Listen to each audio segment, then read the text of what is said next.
Hello, everyone, and welcome back to this episode of Just Another Year Chicago. My name is Nick Brody, joined alongside my good friend co-host Tony Sapita, Matt Eberflus. Say that every day. I told everyone, wanted to clear it up. All of everyone that was like, you said it wrong. I had a couple people saying they weren't coming back because I said it wrong. I am very sorry about that. Hope you came back. Hello, welcome back to Just Another Year Chicago. Tony, Chicago is getting 8 to 20 inches, depending on where you are, also in the state of Illinois over the next few days. How excited are you to be making snow angels out of excitement for all the Bears news that has been coming out in the last couple days? Oh, I'm so excited. Bear weather, baby. It's kind of like, it's like the locusts coming in the, back in ancient times. It's like a sign of things. This is our sign that the Bears are here. The North is ours. We're coming for you, baby. And do you have four-wheel drive, Tony? No, I'm screwed. Oh, are you rear-wheel drive? I have no idea. Not a car guy. I think it's front wheel. I don't. You I have drive no a idea. Subaru. It's got to be all-wheel drive. Potentially. Tony's got like this Subaru that I feel like it's a tank, and Tony knows absolutely nothing about. I have front-wheel drive. I drive a Jetta GLI, and I am in trouble tomorrow. I have to shovel tomorrow, so don't expect an episode tomorrow, but you never know. I might just whip one up real fast. And Tony too. Tony's gonna be making snow angels to get to work. So anyway, the Chicago Bears keep hiring and firing new staff. One firing that kind of stinks, and that's who we're gonna hit on today. Sean Desai will no longer be a part of the Chicago Bears. We'll get into a little bit more about him, but he has been impactful for the last 8 to 9 years of this organization. So very, very thankful for him. Best of luck, but we're going to get more into it, so stay tuned. Also, Justin Fields said in his presser yesterday, I am more comfortable in a leadership role now that I know I'll be the starter from day one. Tony, any comments? It's just, I tweeted it earlier. It's just a novel concept. That's crazy. Who would have thought, you have your rookie quarterback taking all the QB1 snaps from day one. I didn't think that would make any sense, but clearly Justin Fields. You're just a genius. You know what? Guess, they had you in the interview process for head coach, and clearly Matt Nagy didn't want to listen to us. And also, he took a shot at Nagy today. Apparently, he said, it feels nice knowing there's a clean slate at head coach because Justin Fields, when he got drafted, I guarantee he wasn't smiling. He was excited to be a part of one of the most historic franchises in NFL history, but also he knew what he was walking into with Matt Nagy. Anyway, and watch out. Real quick, he also said the thing, it's nice to have a head coach with or an offensive coordinator without other responsibilities, basically saying, with Nagy calling plays and being the head coach, which was another nice little shot on the way out the door. I love it. I love that he's already like, this guy. That's our guy, baby. But watch out. Jim Harbaugh is flying into Minnesota tomorrow. Good luck with the weather, my friend. But he'll be flying into Minnesota tomorrow for the interview for the head coach job. So stay tuned. Tony, I know you got one comment you want to say to the fans before we start hitting on everybody. Yeah, Justin Fields. I'm pretty sure he's known for having success against Jim Harbaugh, if anyone's a college football fan out there. So I hope Minnesota hires him. Put it that way. Yeah, you know what? Because Minnesota stinks. Anyway, today let's talk about the new faces that are in the organization that have happened over the last 24 hours. Tony, kick it off for us. Yeah, so Nicholas Hobbs is the new player development assistant. Nicholas Hobbs played basketball at U of I. He's kind of Iowa. just been U of Iowa. My apologies, Iowa. U of Iowa. Jesus. So he's kind of been around. It's kind of I think personally, maybe I just don't know enough about him. It was kind of an interesting hire because it also happens that his stepdad is Kenny Williams, the Chicago White Sox executive vice president. Maybe that was what George McCaskey was hinting at when he said he parked on the White Sox level of O'Hare. I don't know. But if he can do his job, he can do his job. I'm not going to cry about it. You ever feel like, when you're like the boss's kid, you know what I'm getting at here? Like, obviously, like Kenny Williams probably was at dinner, or like everyone that's a big executive for sports in Chicago was at dinner.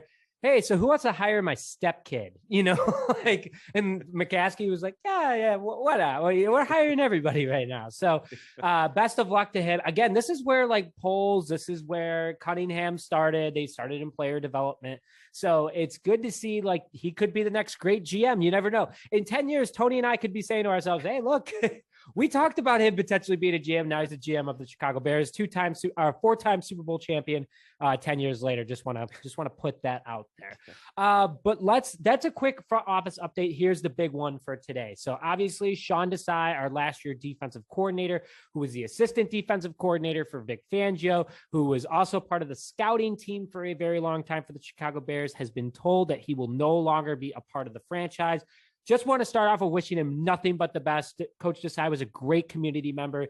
He is a professor at Lake Forest College. I'm sure that'll change now depending on where he goes.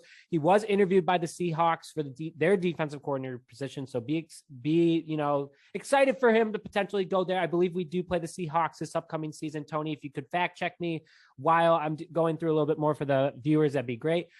We wish him nothing but the best. So great community guy. We actually spoke with his wife on Twitter. She's a sweet lady.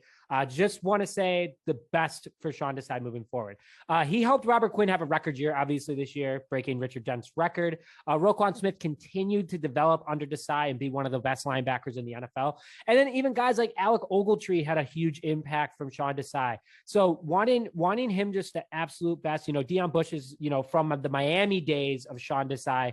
We don't think it's fair to Sean Desai, though, that he received as much criticism as he did this year, because the secondary Pace gave him nothing for CB2, but he gave him Jaylon Johnson, who unfortunately was in and out of injuries, Eddie Jackson, who went to his tackling football camp, which was absolutely horrendous, Tayshaun Gibson Sr., who just couldn't get the job done. He had his moments, but he wasn't that elite guy that we needed.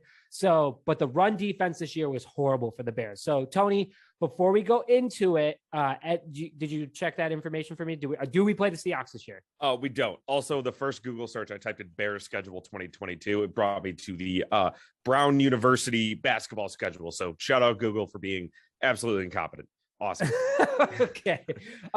Just want to okay. The Bears overall rank this year on defense was 22nd, so not that great. But in ways they were good. They ranked 6th in total yards given up, which is pretty impressive to say, especially in today's NFL. In turnovers, they were ranked 26, not that good. First down defense, they were ranked 7, which I thought was kind of an interesting stat. Going through the stats a little bit more. In passing attempts, they ranked number 1 in a good way, like the least amount of pass attempts against the Bears defense, but the Bears got absolutely burned. Even though they were 3rd in yards, they ranked 26 in touchdowns given up, 29th in interceptions. That's bad. That's no ball hawk status. In rushing attempts, they ranked 23rd. In yards, they ranked 23rd. In touchdowns given up, rushing touchdowns given up, they ranked 11th. In yards allowed overall was 19th. So they were okay rushing. I think they could have been a lot better. In points given up, they were ranked 24th. In total plays, they were ranked 9th, but they gave up a boatload of touchdowns. So that's kind of why. But it was a middle of the pack defense. A first-year defensive coordinator working under Matt Nagy is something that is very difficult, and a lot of expectations expecting to bring back Vic Fangio's defense. Obviously, that didn't happen. So, Tony, any more comments about Sean Desai before we quickly go through the other fire-ins today? Yeah, I mean, just happy for him. It is interesting. I do like the fact that it's a clean slate. It's actually only got 1 year under us, but it sounds like he's gonna land on his feet wherever he goes. Yeah. Probably an assistant at a big team, or he'll be a defensive coordinator again for sure. Exactly. Yeah. So a couple of the other guys that are no longer with the Bears is Mike Fury. I believe that's how that's pronounced. Wide receivers coach. Considering Matt Nagy was calling plays, he wasn't exactly in the best position. More catching drills may have helped because we did have a lot of drops. I don't know how much you can obviously exactly put on him. I know he's the coach, but he can't go out there and make the catches for Bird, for example. Mike Patine, senior defensive assistant. If Desai goes, this guy's gone too. Desai's gone, so he's most likely going with him. Best of luck to him. No, he's or you mean going to his next staff? I agree to that. Yes, he's gone. Yeah. He's fired. Oh, he's yeah. No longer my apologies. Yeah, sorry. Where he goes? I probably should have said it that way. Where Desai goes, he's probably going to go with him because it's like to me at least seems like a Desai Fangio Desai thing where it's he just kind of goes with him. Obviously, he didn't go to the Broncos with him, but so that's a bad example. So Bill Shuey. I looked it up this time. I should have looked at the pronunciation guide. My apologies, everyone. Outside linebackers coach. I mean, Roquan Smith has been pretty dang good. Same with obviously Quinn Mack. But obviously Gibson's a younger guy that obviously we drafted recently. Ogletree kind of just, he knew what he was doing already. Also played a little more inside, I think. So I would have kept him around, to be honest. But again, if we're going with this clean slate, mentality, honestly, I'm fine.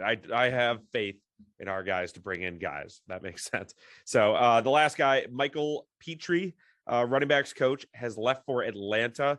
Good for him. He did a great job at the Bears. Absolutely. Turned Dave Montgomery. Especially with what he had with an offensive line and still having that success with Dave Montgomery, he did a great job. Yeah, and making Khalil Herbert one of my favorite players on the Bears as well. So that is it for at least for now, as of 1:25 p.m. on Tuesday, February 1st. For who is Happy February, by the way. The slowest month of the year. The slowest month of the year is about to happen. So March Madness is almost here. The draft is almost here. Don't worry, everyone. We'll get through it. Yeah, and stay tuned again. We're not sure if we're going to be having an episode tomorrow due to the forecast, Tony, with weather. I have a side hustle of plowing driveways, and Tony, I might have to help Tony out because all his tenants hate him because they don't get plowed in time. So anyway, they love him otherwise, but in regards to that, plow in time. Yeah, there you go. There you go. Okay.